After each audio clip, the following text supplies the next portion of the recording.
Hello, ladies and gentlemen. Welcome to MapCraft with IronManSC, commonly known as Travis, but I think a lot of people would know me more as IronManSC. Welcome to the show today, guys. I'm really happy to be here today because I have a lot of interesting things to talk about. And, you know, I wanted to make this a little bit more about an introduction rather than just going straight into map making, because I feel like people don't quite understand what really goes on behind the scenes. You know, we see all these maps come up all the time, and people are like, well, who made that? Where'd this map come from? Oh, it's cool, but we don't really think about this ambivalent third player behind it. And that's kind of what I want to sort of talk about a little bit, not just myself, but the map scene as a whole.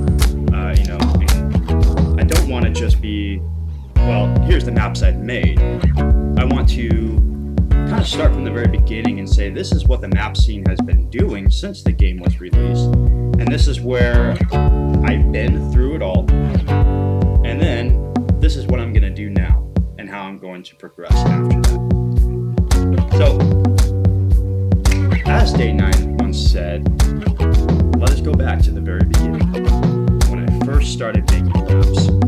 So I was actually a little kid. I started making maps in Warcraft 2, and it wasn't actually a good map. I mean, I didn't really understand anything. It was actually the first game, I think, where you could actually put stuff in the editor and do whatever you wanted. So that's what I would do. I'd build castle walls and you know, just make lots of grunts and footmen. You know, make 200 supply armies on each side and clash them together and things like that. So that was really kind of the opening ceremony, so to speak, into the map making world. And you know, obviously I'm a little kid, so I didn't really understand anything, and so I just kind of played around from there.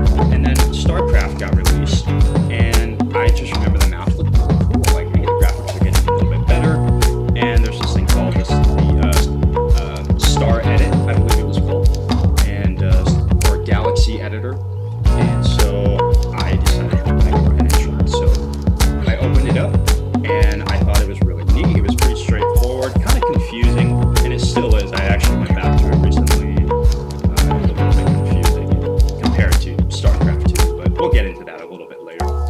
And so I actually started making map pools. Not public, they were actually more private, and I would play on them just with myself against AI, and I thought that was really fun. Bear in mind, I'm like late elementary years. You know, I'm in like fifth grade through about 8th grade.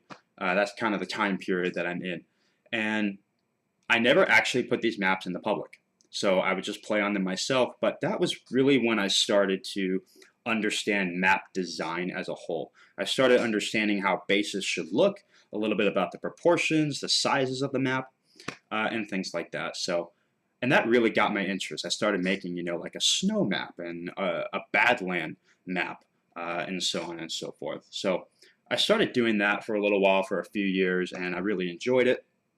But you know, back then in vanilla StarCraft and Brood War, you know, the internet was kind of a new thing. I mean, there wasn't Twitch, so you couldn't stream anything.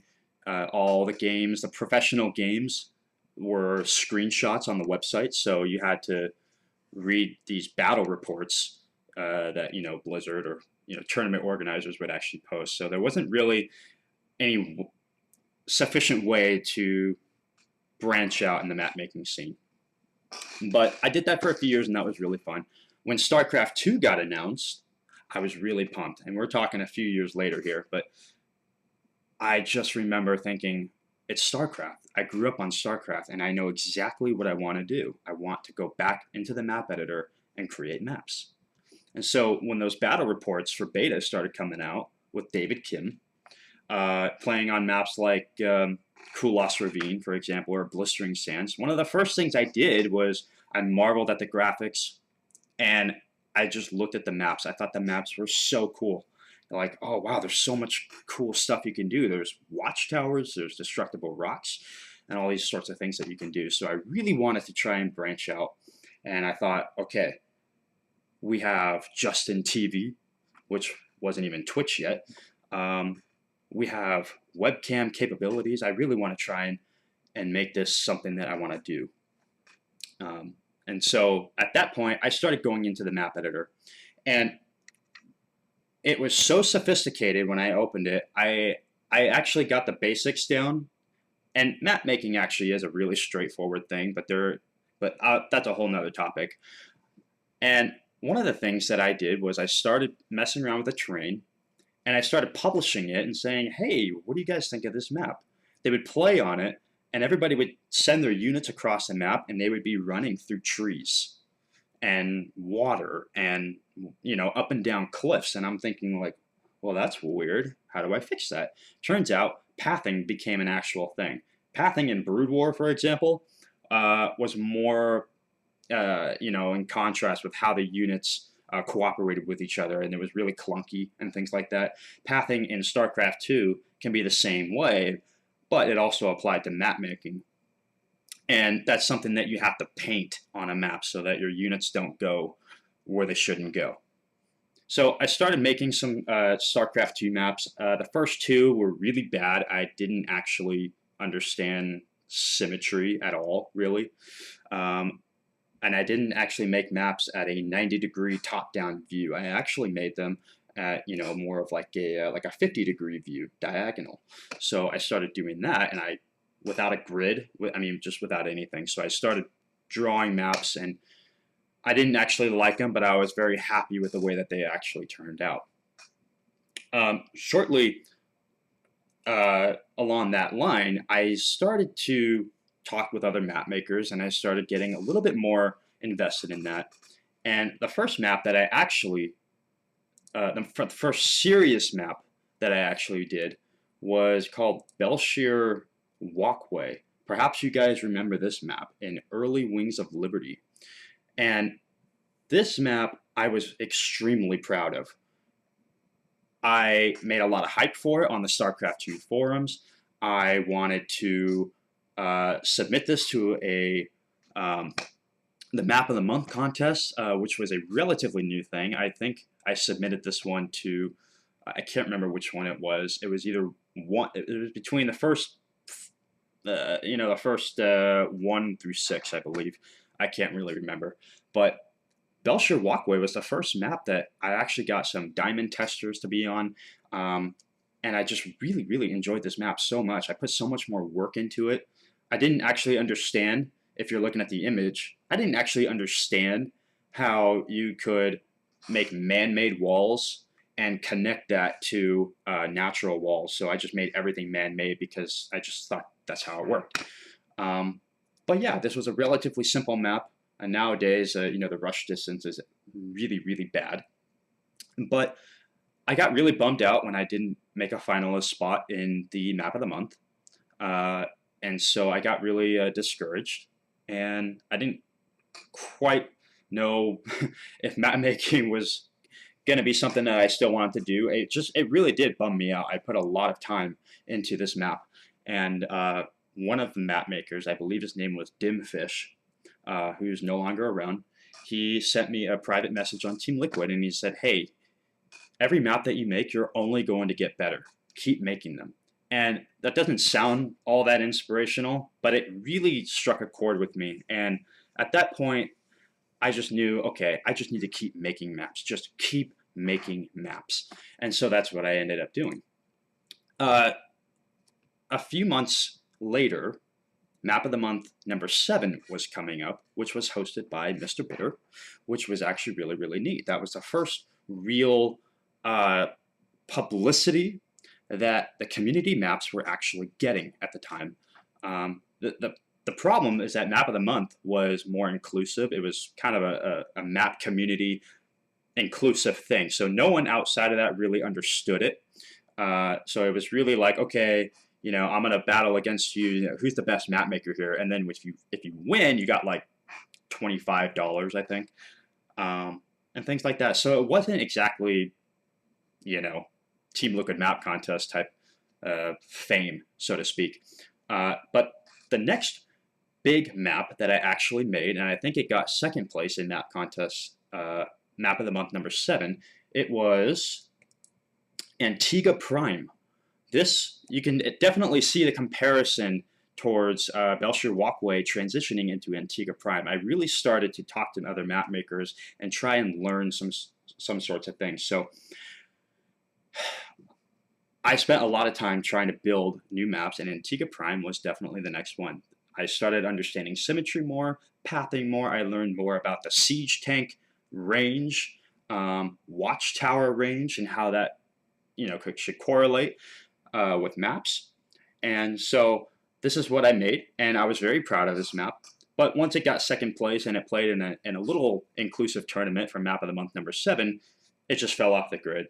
Nothing really happened after that. But I was really proud of this map, and so that's what I ended up making. And shortly after, I think map of the month went to 9 or 10, the 9th or 10th contest. And then Baron, who actually constructed it and hosted it, he decided it's time to call it quits. I'm not going to host Map of the Month anymore. So Map of the Month started to disintegrate. And we understood that because it wasn't really doing anything. It wasn't benefiting the map community, so to speak. And so that parted ways with the map community. After that, map teams started to form. The most common map team that a lot of people really know, if you were around back then, was of course ESV, the Esports Vision Mapmaking team, which they were kind of rebranded from iCup. iCup is still around, but in its own way. ESV transitioned into StarCraft 2 mapmaking, and they had guys like G-Wen and Super Uman, for example, and Prodigy, who made Testbug, if you guys remember that one. Other map teams was the Planetary Workshop, or its acronym TPW. They were primarily a European team, mostly Germans, German map makers, I believe. And they originally invited me onto that team because they just thought I was a promising, young up-and-coming map maker. So they invited me. Of course, I'm American. I live in California. And these guys are in Europe. So every time they would post something on Skype in the map channel, I would be asleep, and vice versa. It was kind of a wacky communication barrier, but so I joined TPW and we started making a lot of maps. Other map teams that also popped up was Galaxy and Dreamforge, which they were not quite as large as ESV and TPW. ESV and TPW really went head to head, and that sort of led into more competition between map makers. But during that time, for making map teams and developing map pools, there was still no exposure. The communication lines with Blizzard was non-existent. So we went to tournaments like NASL, which isn't around anymore, MLG, which they don't support StarCraft anymore, I believe, and a few others, like DreamHack even. We tried contacting these organizers and saying, hey, we have some community maps for you. Look, we have this map pool of, 4 to 12 quality maps. Look at this. We don't like those Blizzard maps. They look bad compared to our map pool. Please use it. All these organizers were saying, no, we don't want to use it because, one, there's money on the line, which is understandable. And two, you had a lot of players that were playing for that money, and you don't want them to get jeopardized, so to speak, by playing on a very unfamiliar map that may have a lot of problems, right? So at that point, this was early to late 2011, I believe. I started to become an advocate of the map community, and I started to get my voice out there because map exposure was non-existent. We were making literally hundreds of maps. Hundreds. We actually developed a very old website, which is not up anymore, which was a database of all the community maps that we ever made. So that's what we ended up doing. So I started making threads on the BattleNet forums and on Team Liquid. Hey guys, let's come together. Let's unite and try and reach out to tournaments and to Blizzard, like, hey, community maps are so important. We really need this to get in the spotlight and get it into tournaments and ladder and things like that. And more people started joining that following. You know, they started becoming advocates themselves, which was really great. And in very short time, in I believe it was late 2011, the Team Liquid map contest was finally announced by Blizzard. And that was the absolute pinnacle. It was the start of something really great. And at that point, we had, I want to say, 40 or so very, very good map makers. And actually nowadays there's about 12 good map makers, so a lot of them have already left. But back then, the competition was massive. So Team Liquid map contest number 1 was announced, and I only had 1 map entry. Everybody else submitted like 3 or 4, so I was just kind of like, all right, well, this is the only one I have. I'll give it a try. That map, of course, was the beloved Ohana. Ohana was, you know, just a real, I'll put it up here real quick. Ohana is one of the most beloved maps of Wings of Liberty. And, you know, that ended up finishing 2nd place in that contest, which was an absolute shock to me. I did not expect that at all. The 1st place was taken by Super Uman, who made one of the best maps of all time, Cloud Kingdom. And trailing in 3rd by, who was Monitor, that was his name, Monitor. He made the map Core Hall Compound, and if you were around in Wings of Liberty, you automatically knew how bad that map was. Not that the design was bad, it just didn't really work for balance. And so Ohana was really, that really set the stage for me in map making. That really propelled me, and it motivated me so much to continue making maps. So Ohana was my biggest success by far, and that's what I've been, I guess, kind of trademarking, so to speak. But after I got 2nd place, the ESV map making team invited me to join them. And so I obviously said yes. I mean, ESV was, you know, the pinnacle of map making teams. That was the team you wanted to be on because the owner of it had his own stream, and he would take custom maps made by ESV map makers and host tournaments for some players to play on. Guys like Teja, MVP, you know, and just a few others. TLO, Jinro, and you know, a bunch of other guys. And so they would do custom map pools on ESV TV. If you were around back then, I used to map stream on ESV TV. That was one of the great perks that you got for being an ESV map maker. And so I started making other maps after that on stream. I came up with ESV Ravage, which later on in map contest number 2, it again placed 2nd. However, that map wasn't very popular. It didn't actually go anywhere, which really wasn't that much of an issue. So I started map streaming and doing a little more commentary, you know, music, and just having fun with the map editor, and people were really enjoying that. But I started to lose a little bit of interest because at this time, Heart of the Swarm had come out, and at first it was really great, and then things kind of took a weird spin and they started going downhill. So a lot of map makers were starting to leave at that point. They retired or they went to different games because map exposure still wasn't that great. You know, you had community maps going into ladder, but Blizzard was still putting Blizzard maps in there. So community maps was still, it was brand new, but it wasn't where it is today, and it demotivated a lot of guys. And so, you know, the real demand and the real value just didn't quite seem to be there, although it was really cool. The map contest was a novelty. There was a lot of hype for it. It was really great, and it's still continuing to this day.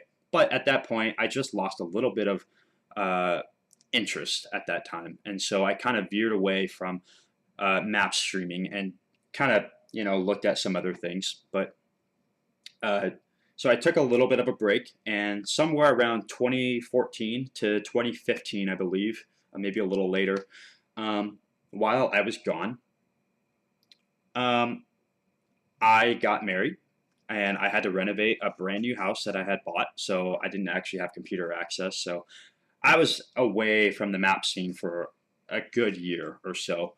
And during that time, you had the rise of other map makers that weren't actually around near the beginning. So guys like, some of them were guys like Timmy, who is in the chat right now. You had other guys like Negative Zero, um, Cantuva, Avix, City in the Bard, and just a few others. You had other guys like LS Prime, Wind Park, WRL, etc. Jackie Prime. These guys were all around as well, kind of going into that year. And so a lot of new names started coming up, and Avix started making really good maps. He's a great artist, and I respect him a lot for that. And that's when he just kind of, rose up to the top, as well as some of the other guys. So in 2015, I finally came back. I said, you know what, I really miss map making, so I'm going to start making maps again. So I came back, and I ended up making about 5 maps within a year. They were Rocky Point, Dragonshire, Center Breach, Artana, and of course the map that we all came to love just recently, Mechdepot, which was recently on ladder. I'm sorry, that map was extremely large. I didn't realize how big it actually was until I started watching professional play on it. So I really just had kind of a comeback, so to speak, although those maps didn't exactly go anywhere.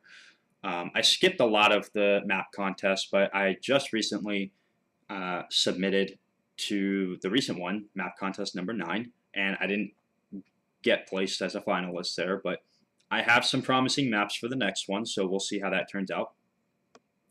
And since coming back, I had opened up my own map stream, and I've been doing that ever since. So I've been starting to do map commentary, a little bit of map testing, not really so much, but map commentary. I really miss those days in ESV, and so that was something that I really wanted to invest my time into again. So I started doing that again. And shortly after, I got a personal invite to go to the summit, and this is where I am currently right now, and this is how that began. I got invited to go to the summit this year, and I got to meet a lot of really great people like Day 9 and Tasteless and Artosis and Total Biscuit and a few other people.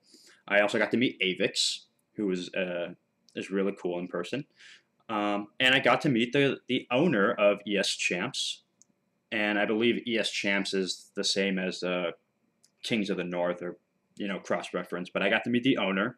I didn't actually know who he was at the time, but we got to talking, and I just talked about some of the needs of the map making community, and he was really intrigued by that, and so we got to talking for a little while there.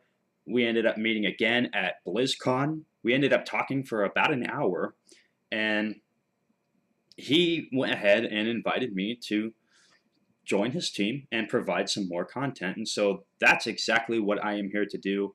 That is how I got here. Map making, that community is so special, and it's so rich with its history. So many map makers that were a part of it and that had come and gone.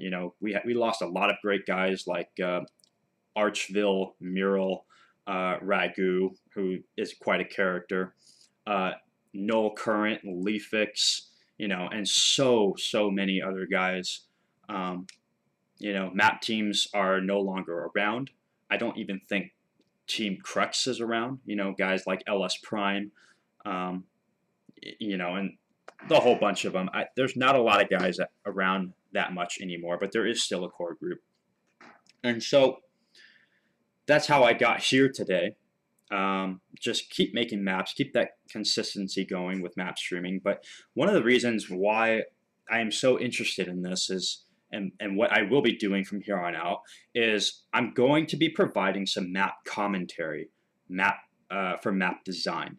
So basically what I do, if you've never watched my streams before, or if you've never really heard of me, I create maps from scratch and I stream it and I talk about what it is I'm doing, why I'm doing it, and I kind of provide a general analysis to it because I'm not biased. I play Terran and Zerg, but you can't have a bias towards certain races if you're going to be a map maker. So that's basically what I'm going to be doing. I will be creating maps for Kings of the North, although that's a little bit more of a side project. I actually already have one map that is ready and it is currently published. I need to make this a little bit bigger. This map right here is called Snowfall. You can find it on any server. This is the most recent map that I just made. It is specifically for Kings of the North, so hopefully you might be seeing that a little bit more in the near future, but that's not really up to me. But as I said, the goal is to provide some different content. I want to bring people behind the scenes and show everybody this is what the life of map making is. This is what we do, how we do it. These are the tools we use. And I want to sort of share that with you and actually invite you to create that map with me.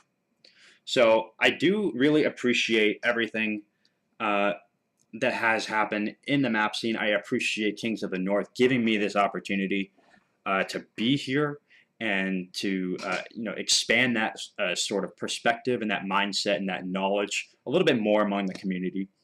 And I just want to thank you guys for tuning in today.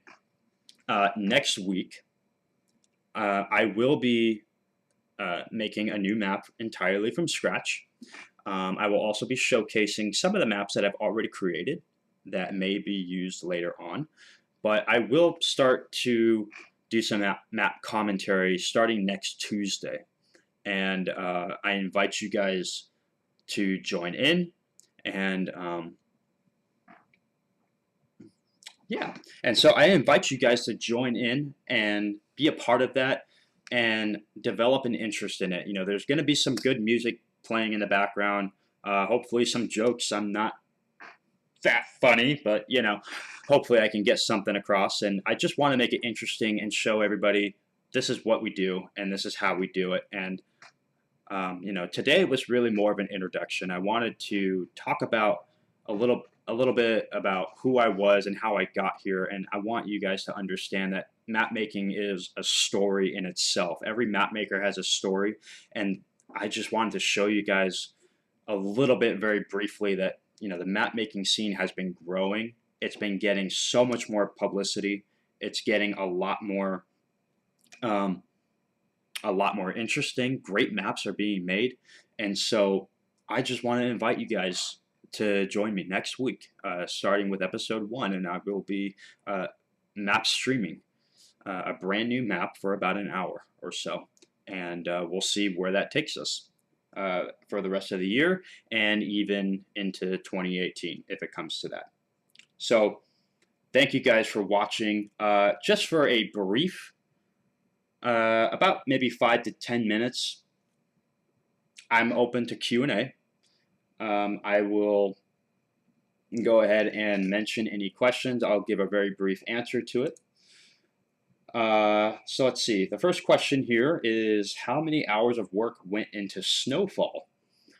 Let me put it right back up on the screen. This is Snowfall. So Snowfall, I started making this map right after BlizzCon. And BlizzCon was what? 2 weeks ago? 2 weeks ago? Yeah. And so I started to work on it. It was almost an accident of a design. I was trying to make an S design a little bit. So I started experimenting, and I actually, on my other stream, I have a 4-part series, which you can watch the design of Snowfall and how it came to be. But I do want to go over it just briefly here. I don't have all the greatest tools in the world, but I'm going to go ahead and cover my ugly face up, and I just want to walk through this with you for a moment and just sort of talk about this map. So I wanted to make a winter map, and a winter map was actually not something that I normally do, so this is my first winter map ever. And I'm actually really proud of it. So you have, 7 bases per player. I originally had 8. I had an extra 2 bases on the middle high ground near the destructible rocks, but I recently took those out because I feel like the map needed some more flow.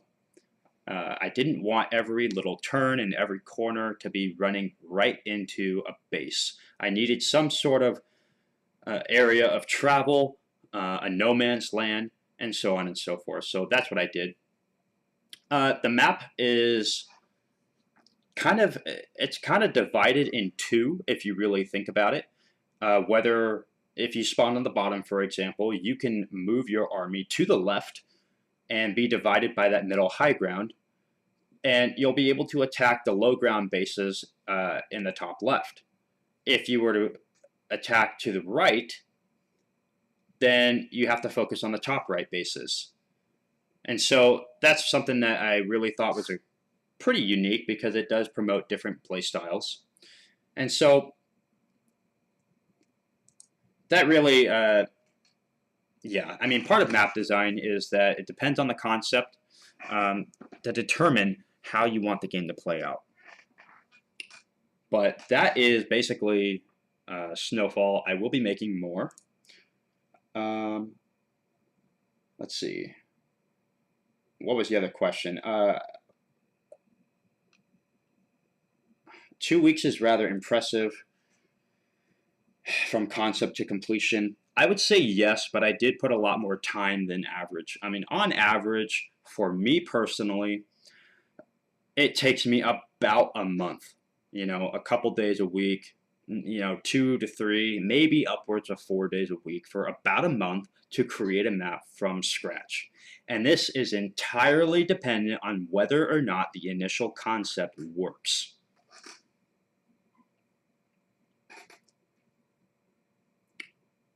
Are there any other questions? Can we see it loaded up in the editor? Yes, I will go ahead and load the map up right now in the editor.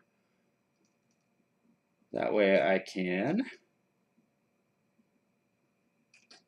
show you guys a little bit more easily. Just give me 1 second here.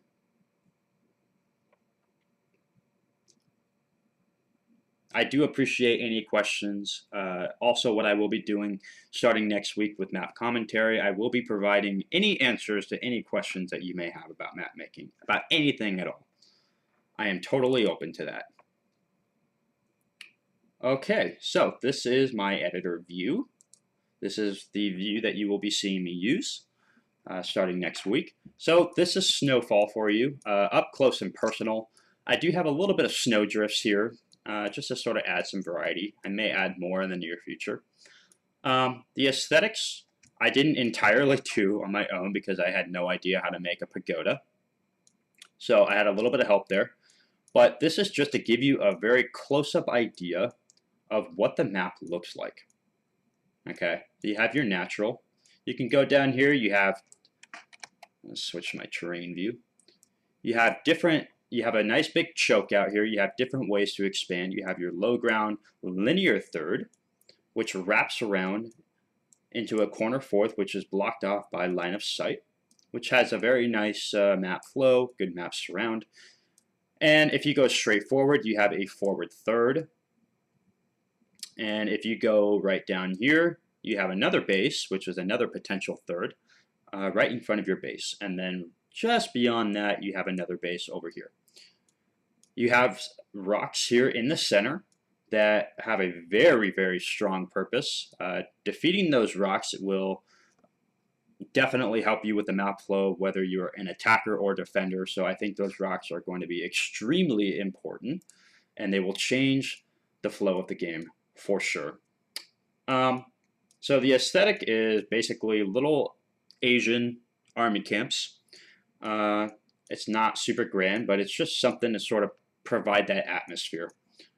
Um, Lots of snow all around the edge of the map to give you a better idea of what kind of atmosphere that this map has and what it will look like when you play inside the game.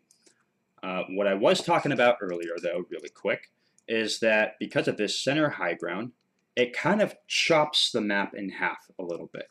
So if you're in the top left and I want to attack, I can go down basically this direction and focus on these bases right here.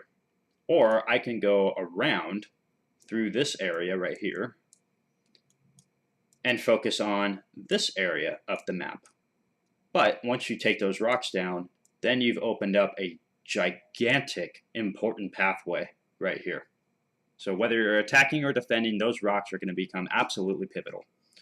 So this is just one little map that I just recently made, and I hope that you guys will enjoy it. It is currently published, so we'll see how that goes. I could very well submit this to the map contest.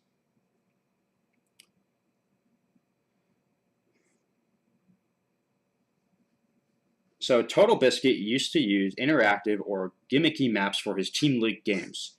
Are those types of maps cool or uncool in the map making community?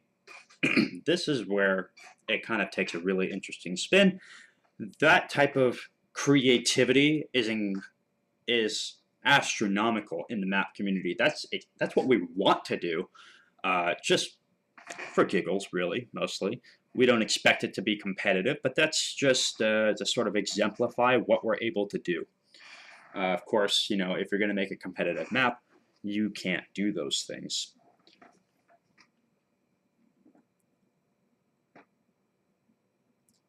So another question is, how do map makers test their maps for feedback? This is something that has been an absolute terrible experience, and it kind of still is, actually, because we had no exposure growing up in the map community for StarCraft 2. Getting map testers was almost impossible. It was actually because any changes you wanted to make to your map, you had to get that play testing, and it was so hard.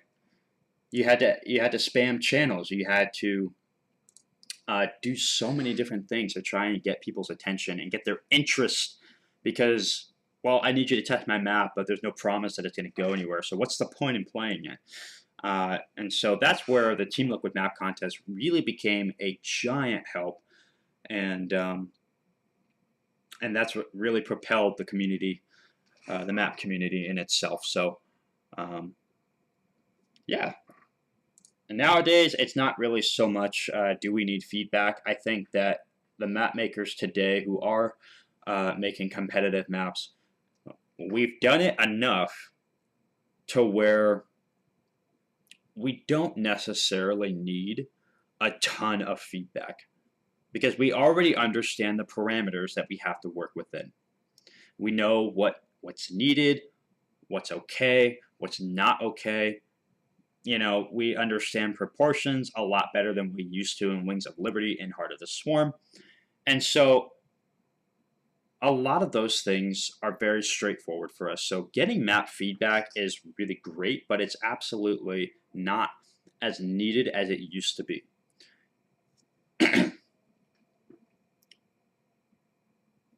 What is Blizzard's restrictions for ladder maps? That's kind of twofold, because it has changed a little bit since Wings of Liberty. So for example, when I made Ohana originally, it had rivers. They did not want rivers in competitive ladder maps because it was a performance thing, and of course, you know, they thought it would be really confusing because players would probably build on top of the rivers. I don't know why, but they probably would. And so that was not something that they wanted. So they made me change that. Nowadays, like on maps like Odyssey, you can actually have water if you have the proper pathing for it.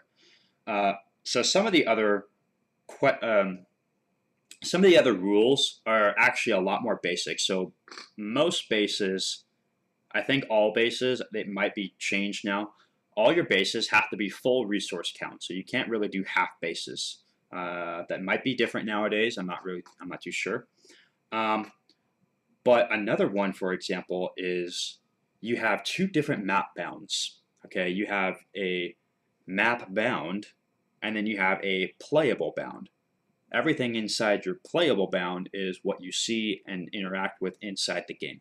So the restriction was if you want a competitive map, you need to have everything inside that playable bound, which is your yellow dotted line inside the map editor. So that was another restriction. I don't think that there are too many other rules. I think a big one was you can't have too many doodads or decorations in one specified area, because that increases your frames per second. It causes some lag, and not everybody has a computer like you do or like I do, and so you have to be a little bit more conservative with certain things like that. Other than that, I don't see too many other restrictions nowadays. I think they've kind of stepped back a little bit and said, okay, you guys kind of know what you're doing, just we'll adjust anything that needs to be adjusted.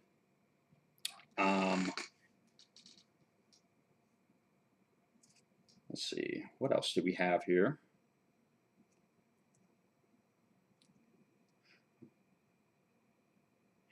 What are some core things people who are brand new looking into map making should keep in mind? So people who are wanting to start map making, what should they keep in mind? This is kind of a twofold answer as well, because there's a lot of different areas that you can start with. Primarily, you want to just draw. Don't worry about the map size. Don't worry about the proportions, the size of the base, what types of chokes you should use. Don't really worry about that. Just get a feel for the editor. Understand the terrain, the ramps, start locations, destructible rocks, Zelnaga watchtowers, doodads, pathing. Make a map and then improve on it from there. That's really the gist of it. I could expand a little more on that. I can expand more on that next week when I create a map, just to sort of show you the ropes a little bit.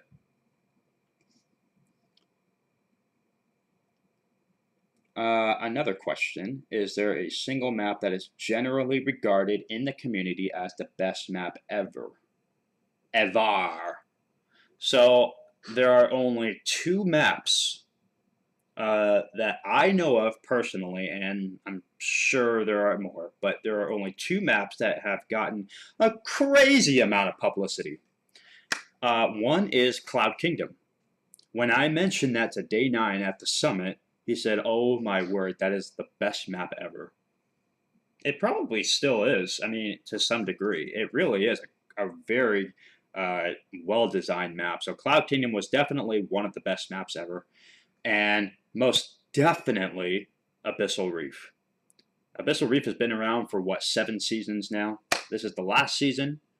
They wanted to use it for testing the patch that just came out. But Abyssal Reef was by far and large the most popular map in Legacy of the Void, and probably all of StarCraft at this point. Easily one of the greatest maps of all time. I do think that Overgrowth was also another one, as -0 in the chat has said. I actually don't know a whole lot about Overgrowth, but I've seen it, and I can honestly say it really is a great map. That looks like it's it for questions, but I want to just kind of wrap it up right now. As I said before, this was more of an intro, basic Q&A about the map community. I wanted to sort of shed light on that map community and just the work that we do and where we started, what we've been doing all these years, and more specifically what I've been doing and where I'm at right now. So yes, I will be doing some content map streaming for Kings of the North every week until about mid-December, and then we'll see if 2018 looks favorable. We'll see. But until then, you can expect me to stream every Tuesday at about, I don't know, 2 or 3 o'clock in the afternoon Pacific Standard Time, and I will start working on a brand new map from scratch, and I will offer commentary and Q&A all throughout it. I will design everything and walk you through it as if you wanted to make a map yourself, or as if you're making it with me. So I really do appreciate all of you guys tuning in today and just sort of listening to a very general story about who we are and where we come from. And I hope that through it all, you've been able to connect a little bit more with the map community and find a soft spot for it and a little bit more of an appreciation. If you are not a map maker and you want to support the map community, well, how do I do that, for instance? Like one person in the chat, Saint Toast, thank you, sir. How do you support the map community as a casual player?